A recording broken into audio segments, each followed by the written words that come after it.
Eh bah écoute, moi c'est Vince, rappeur de 25 ans de Montpellier. Deux projets à mon actif. Bah du coup, ouais, 3 projets à mon actif. 3 projets. J'ai la haine comme Cassel, je blasphème pas comme Bassem. Certains hommes abusent la parole, sont pas du bon côté de la scène. Ouais, je deviens paro, je me sens pas libre. Dans mon reflet, je vois mes barreaux. Ah oui, ah oui, ah oui. Et bah écoute, 23h59 parce que c'est finalement un petit peu une bonne représentation de la phase dans laquelle je suis. On est à l'aube d'un jour qui se termine et d'une nouvelle journée qui commence. On va dire que c'est plus des cycles. Et là, je sens que j'arrive à la fin d'un cycle et que le nouveau va être plein de surprises. Et bah écoute, j'ai fait un premier projet qui s'appelle Comme par magie, que j'ai fait beaucoup plus jeune. C'était juste histoire d'avoir un CD en fait. C'était le premier CD physique entre guillemets que j'ai pressé. Et c'était vraiment pour la petite fierté en tant que jeune artiste de presser son CD. C'était vraiment quelque chose plus pour mon entourage et les peu de gens qui m'écoutaient à l'époque. Et c'était un condensé un petit peu des textes que j'avais. Ensuite il y a Frisson. Frisson, un projet que j'ai quand même pu travailler, mais encore une fois avec les moyens du bord, avec mes proches, avec l'équipe qui m'entourait à l'époque.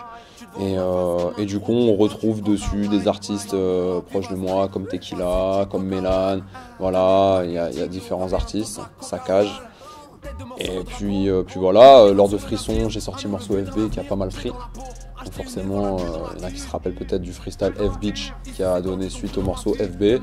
Ça m'a donné pas mal de visibilité à cette époque. Et du coup, bah voilà, 3 ans plus tard, j'ai eu besoin de prendre du recul. Et me revoilà. Dans ce décor, il est temps qu'on casse des portes. Si tant d'entre elles balancent des bords, c'est car longtemps que le vase déborde. Pour tous ceux qui ont prévu bitch pour une critique de la femme et de son corps, qu'on soit d'accord. J'emmerde tous ceux qui disent que le diable se cache dans ses formes. Regardez, on voit ses cornes d'un décolleté. Elle m'a tenté, tout qu'après tout, elle a ses torts. Non, ses bords me dégoûtent. Moi déjà j'avais l'idée de faire le morceau MeToo. Alors déjà j'avais laissé mûrir l'idée pendant plusieurs temps parce que dès la sortie, en fait après Frisson, j'avais déjà envie de prendre un peu à contre-pied ce thème de FB, etc. J'étais quand même conscient que voilà, j'avais quand même pas mal enfoncé le clou et je voulais aussi à un moment partir de l'autre côté. Et finalement, en laissant mûrir, on va dire, cette idée-là, au moment où il y a eu toutes ces histoires-là, en voyant les réactions des gens sur Internet, ça a un petit peu animé mon combat, on va dire. Et c'est de là que c'est parti. Donc j'ai fait le morceau très rapidement.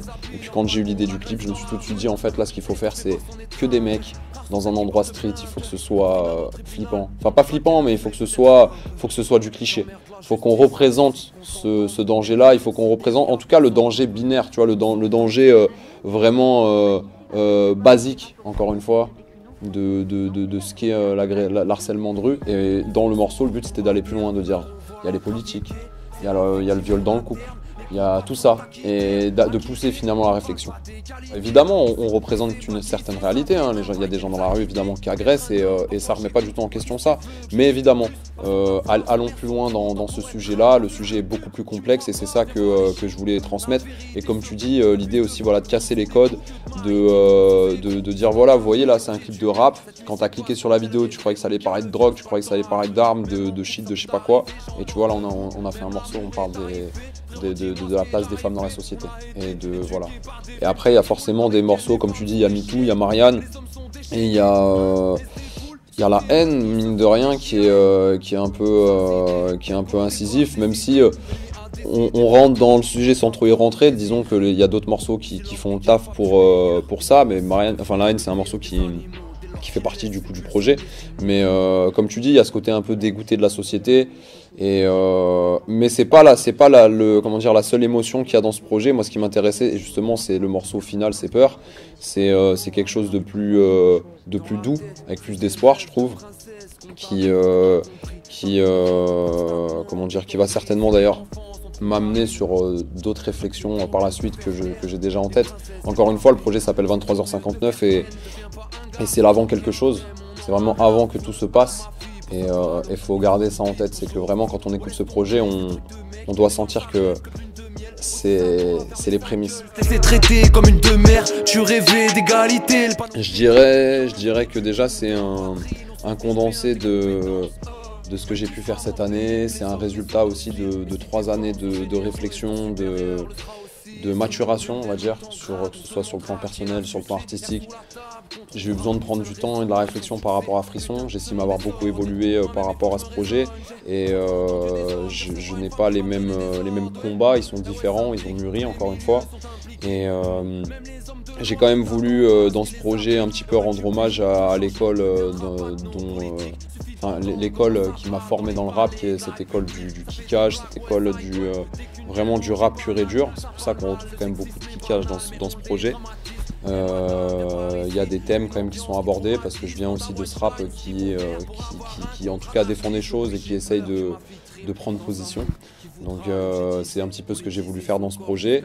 Et je dirais qu'encore une fois, ce qui définit ce projet, c'est l'avant quelque chose et c'est l'ouverture. C'est l'ouverture avant cette nouvelle journée. C'est l'heure avant que tout bascule.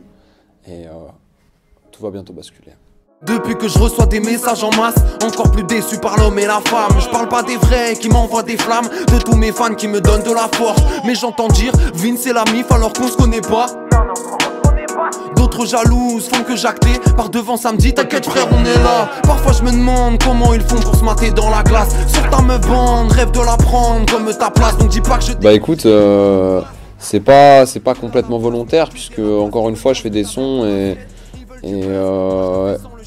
tu vois, je vais le sentir, je vais dire ah ce morceau là il faut qu'il se termine comme ça. C'est comme Disquette c'est le morceau le plus court du projet, je crois qu'il fait même pas 2 minutes. Et c'est un morceau, tu vois, en le faisant je dis non, c'est pas un morceau qu'il faut qu'il se termine là, ça c'est un petit peu ce truc où tu restes sur ta fin. Mais c'est intéressant en fait des fois de rester sur sa fin. Tu vois ce que je veux dire, c'est intéressant. Ou à l'inverse, sur un morceau comme MeToo, là faut tout dire que les mecs à la fin, ils en puissent plus, tu vois. c'est ça en fait, et donc je me pose pas vraiment de questions là sur un EP, justement c'est pour ça que ça reste un EP. Voilà, tu vois, je fais ma musique et on voit en fait, je vois vraiment au feeling. Pour la suite, j'ai déjà des choses, j'ai déjà des projets en cours, j'ai des choses, après je vais pas trop en dire parce qu'on est encore à 23h59 et demain c'est loin. donc je peux pas trop, voilà, tu vois ce que je veux dire. Laissons déjà 23h59 se faire. Moi tout ce que je sais c'est que je prépare des choses pour l'année, des choses qui vont arriver et j'espère que tout le monde sera présent au rendez-vous. Je compte sur vous pour aller écouter ça, pour me faire des retours. J'espère que vous allez kiffer le projet. Voilà, big up la famille.